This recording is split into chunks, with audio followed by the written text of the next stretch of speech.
Binge Audio.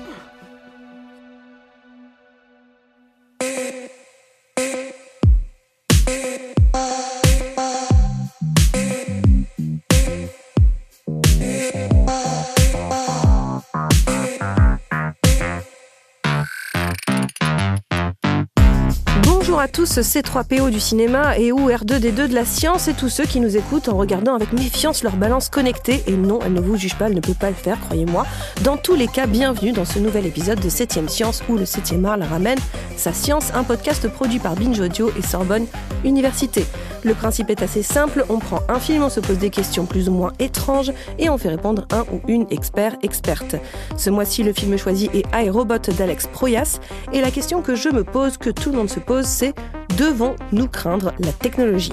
Pour cela, nous allons voir quelles sont les lois de la robotique selon Isaac Asimov, si celles-ci sont applicables ou non dans la réalité, l'éthique en robotique ou encore se demander si les robots sont ou pourraient être capables de conscience.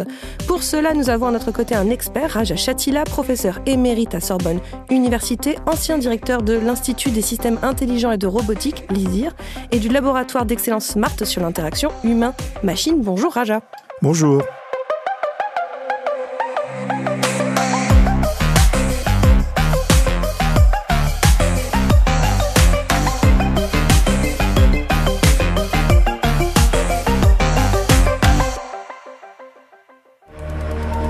Nous leur confions nos maisons,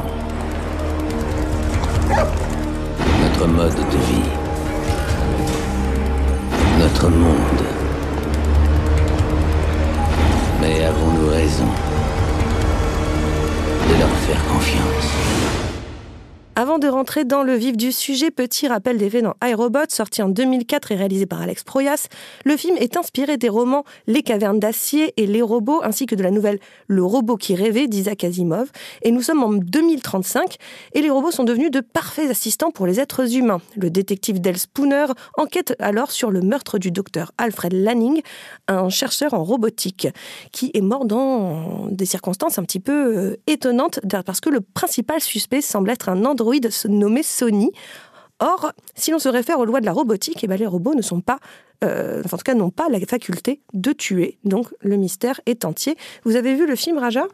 Oui, je l'ai vu. Et vous évidemment. en pensez quoi en tant que spectateur, avant qu'en tant que spécialiste de la robotique ? Eh bien, bon, d'abord c'est un spectacle hollywoodien, donc tout est dit presque. Sauf c'est spectaculaire. Voilà, c'est spectaculaire. Il y a des courses-poursuites, etc.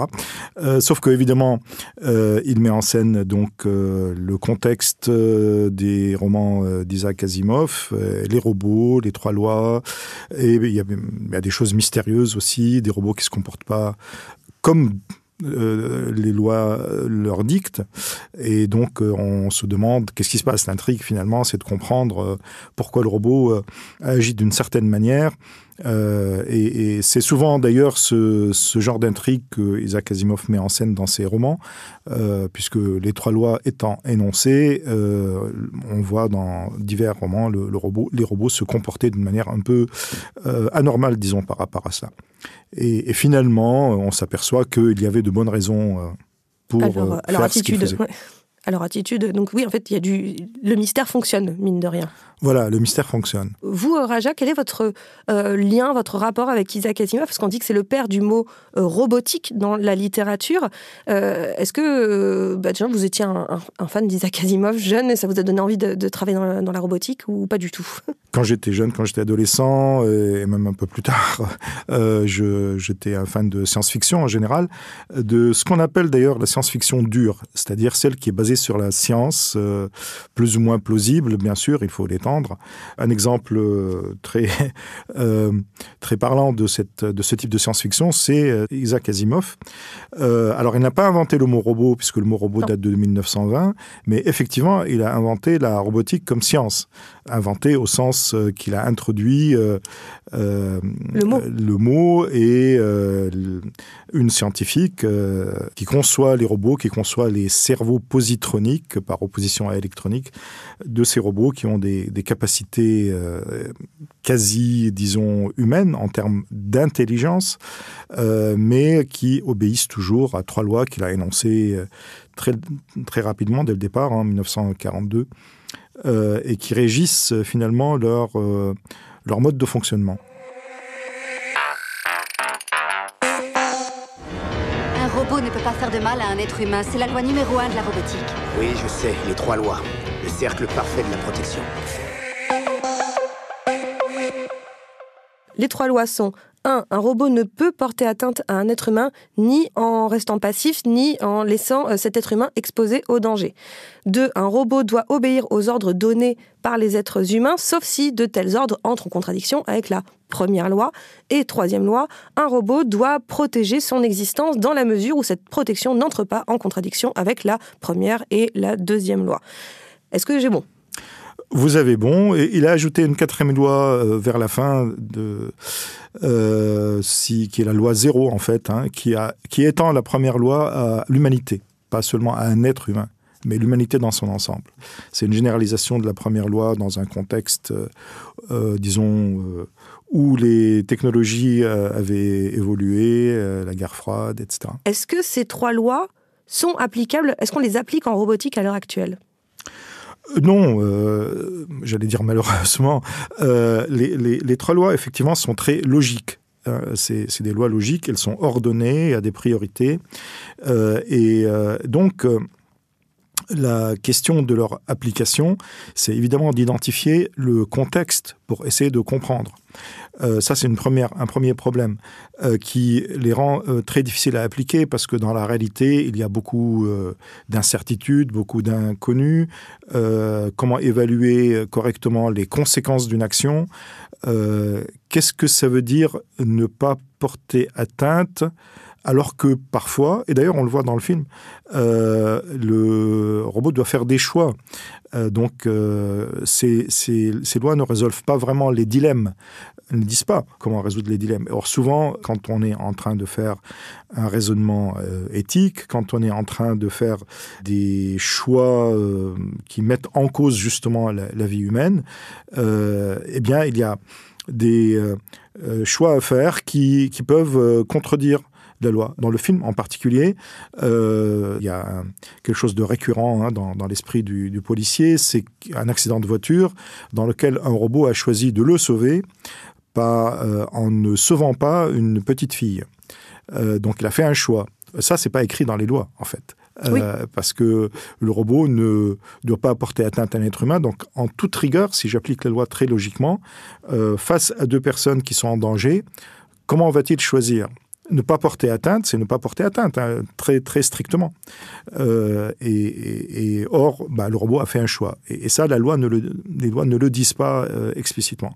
Donc, déjà, rien que cette incapacité, disons, à résoudre ce type de problème montre que les lois ne sont pas vraiment applicables en tant que telles. À moins d'ajouter quelque chose qui a été ajouté dans le film d'ailleurs, que le robot a calculé que le policier avait plus de chances de s'en sortir parce qu'il était en train de se noyer, enfin tous les deux, et donc il a sauvé celui qui avait le plus de chances de s'en sortir. Mais ça, c'est pas écrit dans les lois, justement.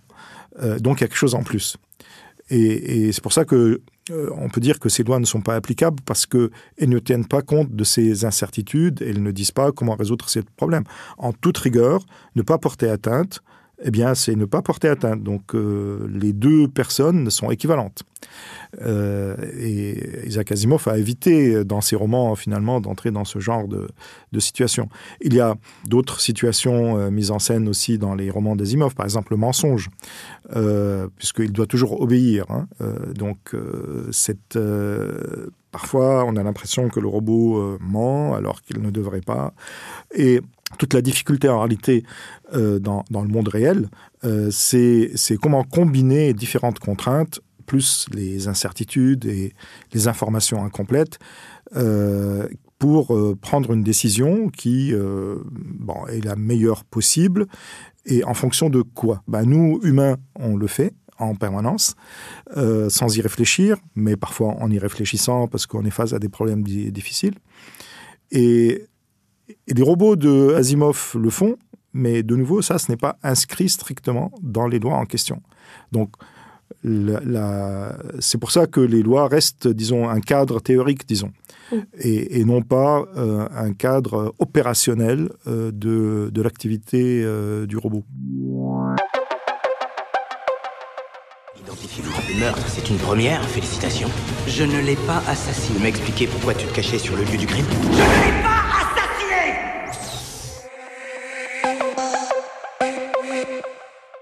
Nous, humains, on est capable de faire des choix. Bien ou pas bien, c'est pas la question. C'est juste qu'on a cette possibilité de faire des choix. Donc, est-ce qu'un robot peut ou pourrait être conscient de son existence et avoir une volonté propre? Alors, c'est tout le sujet, justement, de comprendre ce que c'est que l'intelligence et ce que c'est que la conscience. Comme on ne sait pas, voilà. ni pour l'une ni pour l'autre d'ailleurs, on se donne des définitions où on évite de s'en donner. Donc pour l'intelligence, et c'est comme ça qu'on peut parler d'intelligence artificielle, le cas échéant, on s'est donné une définition qui finalement est inspirée par l'intelligence humaine, mais pas seulement. Au cours des années où ce domaine, c'est une discipline scientifique d'abord et avant tout, l'intelligence artificielle, ce qu'on appelle l'intelligence artificielle, c'est comment rendre une machine, c'est-à-dire un ordinateur, capable de faire des choses que les êtres humains font. Par exemple, raisonner, utiliser la langue, agir en fonction de circonstances pour planifier des actions futures, reconnaître des objets, etc. Tout ce qu'on fait au quotidien sans même y réfléchir. Eh bien, comment faire en sorte qu'un ordinateur fasse la même chose? Voilà la discipline intelligence artificielle qui existe en tant que telle avec ce terme depuis 1955-56. Donc c'est une définition par comparaison à l'être humain. Donc si on va parler de conscience, c'est par comparaison à l'être humain. Or, l'être humain, il a quelque chose de particulier et qui a rempli des bibliothèques de philosophie, de neurosciences, d'informatique et autres, c'est qu'il a la liberté du choix, justement. Cette liberté de choix, ça veut dire quoi? Ça veut dire que l'homme, l'être humain, est censé être capable de décider de ses objectifs lui-même et de les réaliser. Il a la liberté de faire cela. Le choix, il est lié à la liberté de décider, la liberté d'agir. On va aboutir à la notion de libre arbitre. La conscience, c'est la capacité de dire « je décide » et je décide comme ceci et pas autrement. Et ce choix, donc quand on est face à des problèmes, en particulier quand on parle d'éthique, qui est face à des délibérations, des raisonnements qui vont tenir compte de valeurs, et ces valeurs sont des valeurs humaines, c'est-à-dire qu'on peut parler de liberté, de dignité, on peut parler d'égalité, de fraternité, ou d'équité et de justice, tous ces concepts abstraits qu'une machine ne peut pas comprendre. Voilà pourquoi je faisais ces développements, parce qu'il est conçu par les êtres humains dans un objectif particulier.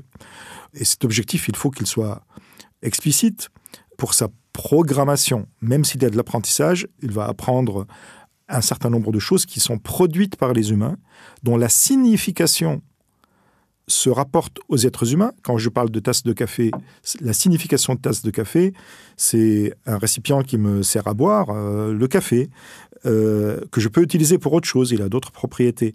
Mais je comprends cela. Et puis quand je parle de justice, quand je parle de dignité, là, la définition est un peu plus compliquée. Oui. Et les valeurs, ces valeurs en question sont des valeurs qui peuvent même faire objet de débats entre les êtres humains eux-mêmes. Comment traduire cela d'une manière compréhensible par une machine? La machine n'a pas la notion de justice. C'est pas juste le signe égal. Dis-moi combien de robots ont déjà commis un crime? Combien de robots au monde? Aucun. Il n'y a jamais eu de conspiration. Ce n'est qu'une faute. Une faute isolée. Oui, elle ne connaît pas le bien ou pas bien. Enfin, elle n'a pas ces notions... En fait, elle ne peut pas réfléchir. C'est ça son truc. C'est que la machine, elle ne peut qu'appliquer ce pour quoi on l'a programmée, en fait. Ce pourquoi on l'a programmer, ça paraît... c'est exactement ça. Mais ça peut paraître un peu limitatif parce qu'on peut la programmer pour faire beaucoup de choses. Oui. Et donc, ce n'est pas forcément une programmation explicite. Ça peut être justement l'apprentissage, c'est une sorte de programmation implicite.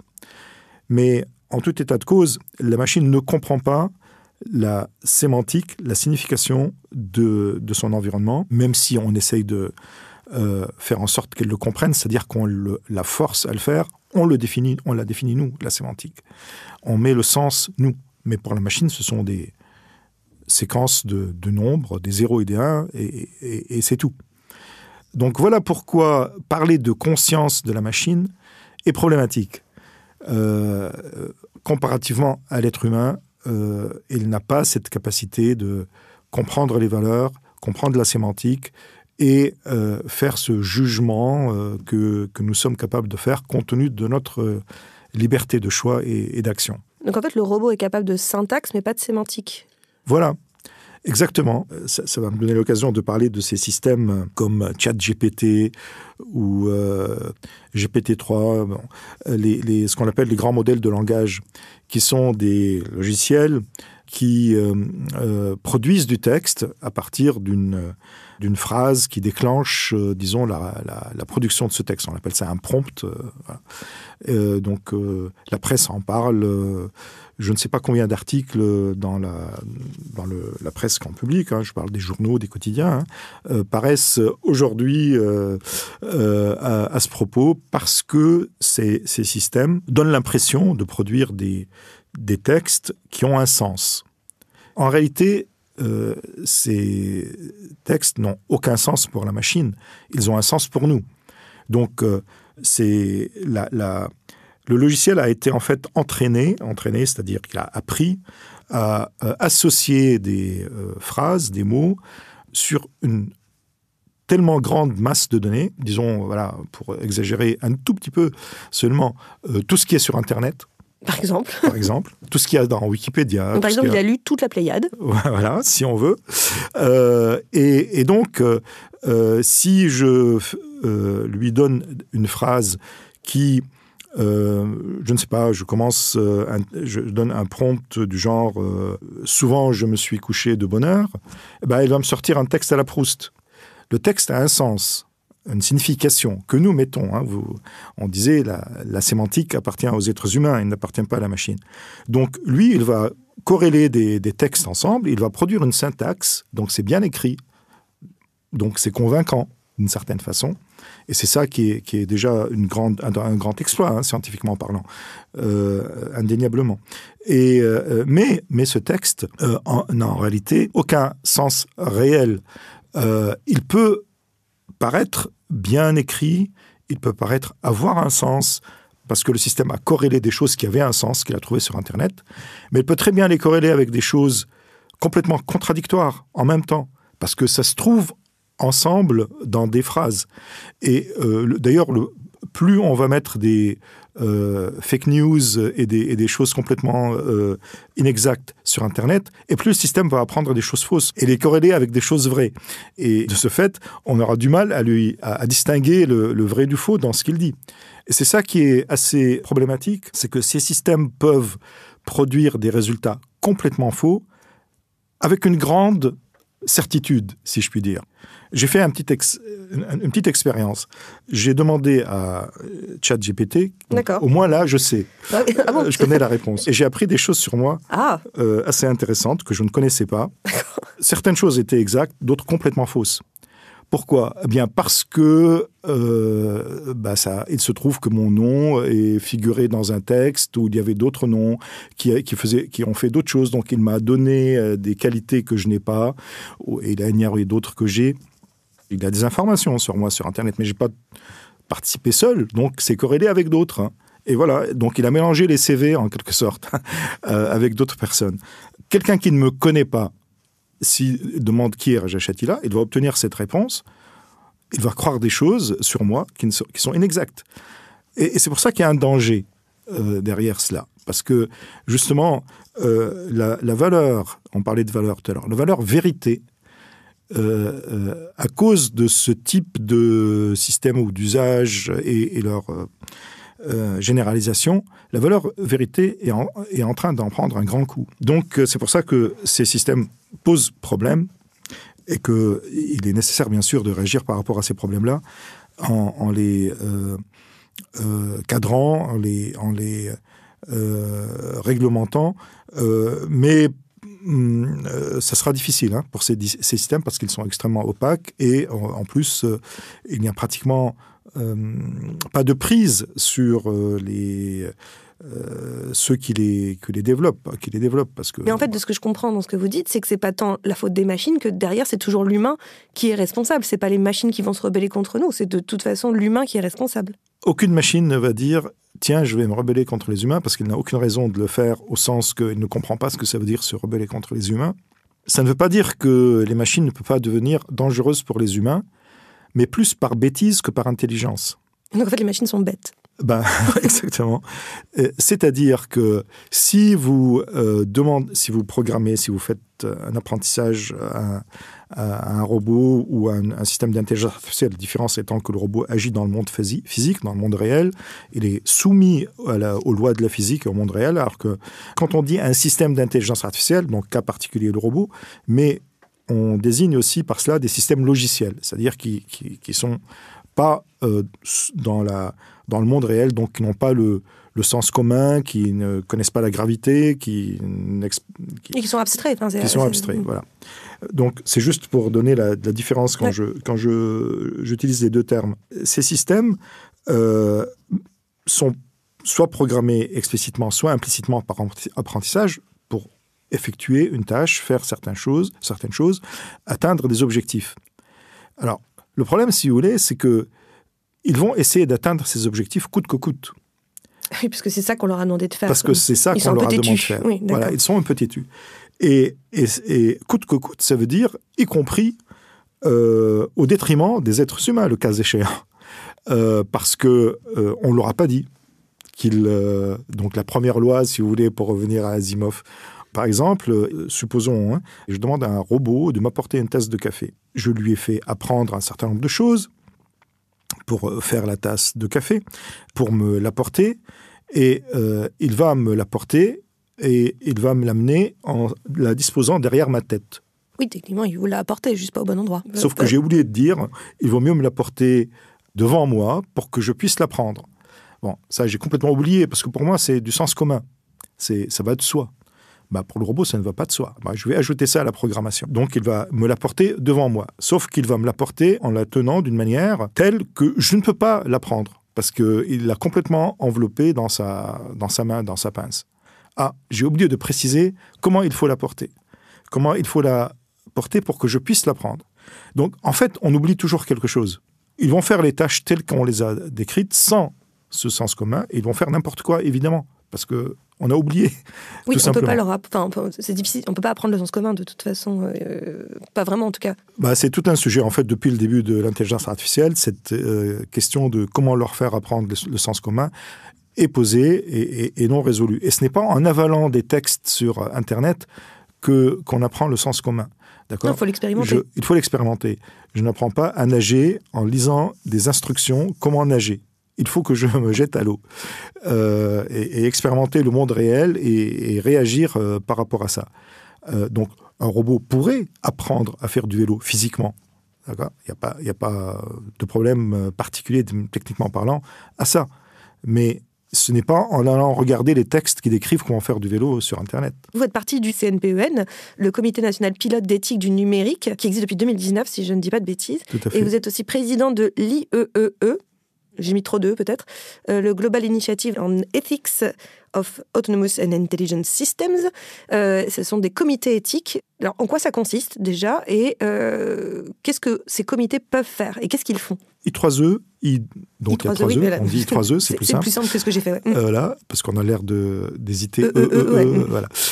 Donc I3E, c'est une organisation internationale, ce qu'on appelle une société savante, c'est-à-dire une organisation qui est basée dans le New Jersey, 400 000 membres, dans le domaine des, disons, technologies de manière générale issues du génie électrique, de l'électronique, de l'informatique, etc. Donc, y compris donc la robotique, l'intelligence artificielle, mais aussi les systèmes micro-ondes, les radars, les communications, les télécoms, etc. En 2014-2015, j'ai présidé une section qui est sur la robotique et l'automation. I3E aussi produit des standards industriels, entre parenthèses. Donc ça, c'est intéressant parce que les standards, c'est des processus de conception qu'on suit pour s'assurer que les systèmes, par exemple, sont interopérables. Par exemple, le Wi-Fi, c'est un standard I3E. Il y a d'autres instances de normalisation, ISO, etc. Donc 2014, 2015, 2016 étaient les années où les systèmes d'intelligence artificielle basés sur l'apprentissage, et en particulier la technique de l'apprentissage profond, deep learning, étaient en train vraiment de croître et de produire des résultats extrêmement performants par rapport à la situation, disons, d'avant cette période-là, avant 2012, très exactement. Et donc, ça a soulevé des questions aussi d'application de ces systèmes qui n'étaient pas, disons, entre guillemets, éthiques. Enfin, le mot n'était pas autant prononcé qu'il l'est aujourd'hui. Par exemple, des discriminations, des systèmes qui commencent à produire des textes racistes. Donc il y a un système qui a été fameux, qui s'appelle TAI, produit par Microsoft. Donc c'est un agent sur Twitter qui échange des tweets et qui reçoit aussi des tweets. Et donc il a commencé à produire des tweets et tout à coup, en 24 heures. Donc son comportement était programmé pour qu'il apprenne à produire des tweets à partir des tweets qu'il lit, qu'il recevait. Donc les réponses aux siens. Donc il produit des tweets, puis il reçoit des réponses.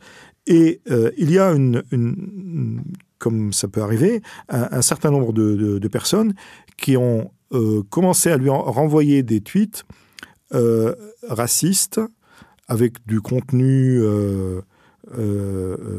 nazi, etc. Et comme son objectif, c'était d'apprendre à produire des tweets qui ressemblent aux tweets qu'il reçoit, il s'est mis lui-même à tweeter des messages 180 caractères. Racistes, nazis, etc.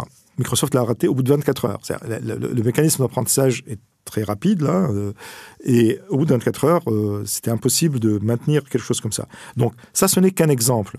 Il est apparu la nécessité d'essayer de comprendre ces problèmes-là et de les cadrer, c'est-à-dire de finalement éduquer la communauté qui produit ces systèmes d'intelligence artificielle, mais aussi qui les utilise, à comprendre qu'il y a des enjeux. C'est pas juste... ce système n'est pas anodin, parce qu'il va toucher à des valeurs humaines. Il va toucher à des domaines où l'existence, la santé physique, morale, les droits humains sont en question. Et c'est là qu'on commence à parler d'éthique. Si vous voulez faire un petit système qui ne prête pas à conséquence, il n'y a quasiment pas de problème. Il y en a quand même, parce que vous allez... dans le contexte d'aujourd'hui avec l'impact climatique, il faut regarder aussi l'impact sur l'environnement, puisque c'est des matériaux qui sont extraits, qui deviennent de plus en plus rares, etc. Enfin bon, ça c'est une question importante aussi, mais c'est pas celle dont je parle maintenant. Donc ces questions éthiques qui sont nécessitées qu'on puisse identifier la source du problème et qu'on produise finalement des recommandations à ces personnes qui développent, qui utilisent. On a produit des propositions de standards, justement, pour que les gens utilisent des processus qui soient conformes, disons, à une démarche éthique. Et ces standards sont publiés maintenant, ça prend des années à faire un standard. Et plus récemment, ce qu'on appelle un programme de certification, c'est-à-dire un processus qui évalue si un système d'intelligence artificielle est conforme à un certain nombre de critères, comme l'équité, comme la transparence. On peut les suivre, on peut ne pas les suivre, parce que l'éthique n'impose pas. L'éthique est un processus de réflexion qui permet à ceux qui veulent, disons, s'y intéresser, bien faire, de comprendre les enjeux et de eux-mêmes réfléchir à ce qu'ils font. Alors, ça, c'était pour l'I3E. Ça, c'était pour l'I3E. Le CNPEN. Le CNPEN. CNPEN, c'est autre chose. En France, existe depuis longtemps, depuis les années 80, une loi, qui est la loi de bioéthique, et un comité, le CCNE, Comité consultatif national d'éthique, qui a été créé donc au début des années 80, qui a un rôle justement dans la révision. Tous les 7 ans, on révise la loi bioéthique parce que ça évolue, et qui a un rôle qui est consulté par le gouvernement et d'autres instances pour produire des avis sur tel ou tel sujet de société qui implique les sciences de la vie et la santé. Par exemple, la fin de vie. Avec les problématiques posées par l'informatique, l'intelligence artificielle de manière plus précise, la robotique, etc., il y avait un comité qui s'appelait la CERNA, depuis 2012, qui produisait aussi des avis sur ces problématiques-là, mais à destination des chercheurs. Ce qui s'est passé en 2019, c'est que la CERNA s'est, disons, muée, transformée par une action du Premier ministre de l'époque, en CNPEN. L'objectif est de créer une sorte de CCNE, de Comité consultatif national d'éthique, sur le domaine du numérique. Donc là, c'est différent, si vous voulez, parce que, contrairement à l'initiative I3E, qui est internationale, mais qui s'adresse, disons, au monde entier, d'une certaine façon. Ici, on s'adresse au monde entier aussi, mais on travaille sur des saisines, c'est-à-dire qu'on est saisi par une autorité donnée, ou bien on s'auto-saisit sur un sujet, on produit des avis. De nouveau, ce sont des avis, ils peuvent être suivis ou non, hein, on n'impose rien, mais c'est une réflexion qu'on peut consulter et qu'on peut suivre. Donc, ça peut intéresser les parlementaires, ça peut intéresser le gouvernement, ça peut intéresser différentes institutions. Ben avant de vous laisser, Raja, déjà merci beaucoup pour toutes ces informations, mais moi, je vous ai imposé un film qui était iRobot. Je sais que vous avez adoré. Mais je vous demande de m'en recommander un à vous, de votre choix. Vous, Raja, le cinéphile. C'est pas forcément lié aux robots. Hein. Je vous sors des robots. Vous avez le droit. Hein. Donc, ce que vous voulez. Ça va être difficile de c'est dur, oui. Parler d'un film comme ça de manière générale. Je vais donc rester dans le domaine. Moi, j'ai bien apprécié le film Her. Ah, Her, très bien, de Spike Jonze. Ouais. Pourquoi ? Parce que on revient à cette science-fiction dite dure, hein, c'est-à-dire réaliste d'une certaine façon, possible, plausible, et d'ailleurs qu'on voit, parce que dans ce film, donc, il y a un nouveau système d'exploitation qui a été produit sur les ordinateurs, qui est basé sur de l'intelligence artificielle, hein, bien que le film soit produit à une époque où c'était pas si développé que ça encore. Hein. Oui, le film date de 2013, si je dis pas de bêtises. Ouais. Et l'interaction donc on est vraiment dans le chatbot, on est dans le chat GPT, voilà. L'interaction entre l'utilisateur et le système amène cet utilisateur à vraiment échanger avec le système d'une manière qui est de plus en plus intime, qui serait assez semblable à la manière dont deux êtres vont converser, puis éprouver des choses les uns amoureux, pour clairement. les autres, et puis oui, il devient amoureux, fou de son système. Ça illustre beaucoup ces systèmes qu'on voit aujourd'hui, hein, et comment on peut tomber dans le piège. Pourquoi je parle de ce film ? Parce qu'il montre très bien que la nature humaine, c'est elle qui est au centre du sujet. Quand on parle de l'intelligence artificielle, c'est notre interprétation, c'est notre vision des choses. Les systèmes d'intelligence artificielle, de nouveau, ce sont des calculs, ils n'ont pas de compréhension. C'est nous, à travers notre interaction, qui amenons certaines réponses et pas d'autres. On projette beaucoup, c'est inévitable. Quand on dit, quand on dialogue avec un chatbot, il faut que ce soit transparent, que ça annonce que c'est une machine et pas un être humain. Oui, mais ça ne change rien sur le fait qu'on puisse éprouver des sentiments, des émotions avec lui. Or, ça, c'est un sujet central, parce qu'on développe aussi des robots dits émotionnels, des systèmes émotionnels, c'est-à-dire qui expriment des émotions, qui essayent d'interpréter les émotions soi-disant dans l'objectif d'améliorer l'interaction humain-machine. Moi, je trouve que ça détériore l'interaction humain-machine. Je pense qu'une machine, c'est une machine, elle doit rester dans son rôle de machine. Je n'ai pas besoin qu'elle me parle avec une voix douce. Donc, il y a, de mon point de vue, une erreur méthodologique dans ce domaine qu'on appelle l'informatique affective, qui me pose énormément de problèmes de principe. Or, ce film montre bien justement vers quoi on peut aller avec ce genre de développement. Et ça montre aussi la nécessité de se poser vraiment les bonnes questions en termes de jusqu'où on peut aller dans le développement de ces systèmes. Est-ce que tout ce qui est faisable doit être fait ? On en revient à la question de est-ce que parce qu'on peut, on doit. Et d'ailleurs, petite séquence auto-promo, il y avait eu un 7e Science sur Heure qui avait été fait il y a quelques mois sur le sujet des voix de synthèse, et sur lequel après on avait étendu exactement sur les questionnements que vous venez d'aborder, Raja. Je vous encourage à l'écouter. En tout cas, merci beaucoup, Raja, d'être venu me donner des nouvelles de la robotique. 7e Science, c'est fini pour aujourd'hui, mais on se retrouve dans un mois pour un nouvel épisode de ce podcast produit par Binge Audio et Sorbonne Université. En attendant, vous êtes parés pour briller dans les données.